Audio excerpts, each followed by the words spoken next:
initiative di ko encouragé bu baax mooy les deux projets de loi introduire parce que depuis les plans d'ajustement structurel ba léegi il y a eu des mutations importantes du secteur bancaire ak microfinance.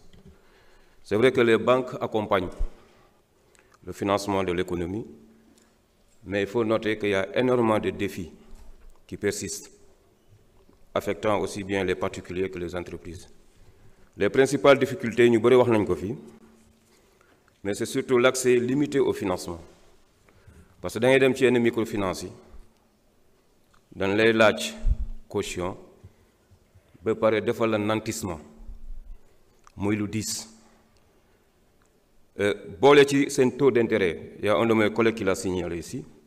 Boo xoolee seen taux dégressif bi boo ko additionné au cours de l'année, c'est très élevé. Si tu as un crédit qui dure 2-3 ans, tu te retrouves pratiquement à rembourser presque 40 voire 45% du montant mu leen accordé. Et je pense que c'est pas encourageant parce que le processus d'octroi de crédit bi day gudd parfois et complexe. Mais ñu ngi ci jamono digitalisation, je pense que c'est important. Les frais de dossier là, il faut que ñu éliminer ko parce qu'on est à l'heure du numérique. War nañ mën a jël comme le font dans certains nga def sa signature sur un appareil, c'est suffisant. Mais 1% yu ñuy jël dafa bëri. Mais aussi ñu jàppale waa Kawga ci inclusion financière parce que ñu ci bëri amuñu accès aux services digitaux.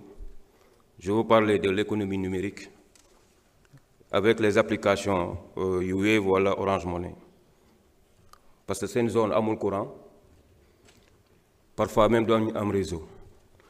Donc les frais bancaires wax naa ko fii c'est extrêmement important ñu revenir là-dessus parce que manque de transparence bi tamit dafa bëri parce que les conditions des produits bancaires maanaam taux d'intérêt, mobilité, remboursement, pénalité, et c'est là où j'interviens vraiment pour dire à l'observatoire ñu gën a ñoŋal seen liggéey ci côté boobu pour jàppale les souscripteurs. La qualité de service de kii man ça fait 5 ans du ma rang banque parce que tu perds énormément de temps dans les banques. Aujourd'hui war nañ mën a trouver des formules pour vraiment faire da ngay dugg ci benn banque benn guichet mooy dox alors qu'il y a 50-100 personnes yu taxaw. On fait perdre de 4 heures à 6 heures de temps pour retirer un chèque wala pour déposer xaalis loolu il faut que ñu taxaw ci bu baax a baax. Su ñëwee suñu économie le secteur tertiaire yoo xam ne c'est pratiquement les capitaux étrangers ñoo ko yor 83% de l'argent seen xaalis yëpp day génn réew 17% rek moo fiy des. Aujourd'hui il y a un collègue qui l'a signalé tout à l'heure. Il y a un flux financier là entre les mains de nos mamans.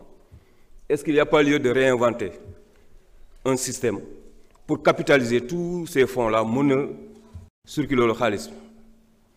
C'est important parce que le Malaisie def nañ ko avec une nouvelle invention pour booster seen économie. Mais on a nos réalités parce que charge yu ñuy laaj nit ñi amatuñu courage dem déposer seen xaalis sa banque.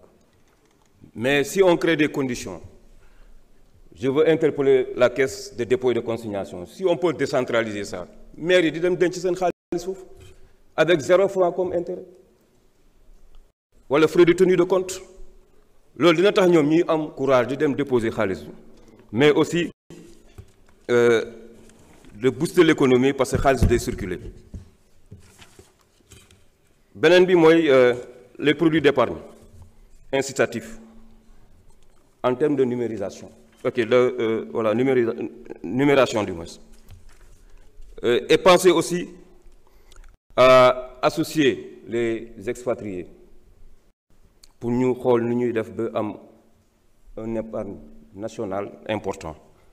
Beneen bi c'est diminuer la fiscalité sur les intérêts perçus. Peut-être aussi un moyen d'inciter les Sénégalais à privilégier l'épargne. Mais poste il faut ngeen taxaw si parce que ñu bëri seen millions yaa ngi poste. Est-ce qu'il n'y a pas un moyen aujourd'hui pour État bi accompagner ñooñu déposer woon seen i millions foofu ñu mën cee jot? Beneen bi mooy pour finir monsieur le ministre. Ah merci beaucoup. Merci. May jégalu. Vous avez fini. Merci beaucoup. Honorable député Chérif Ahmed Dicko, honorable député Sokhna Diarra Thiaw se prépare. Voilà, merci beaucoup, monsieur.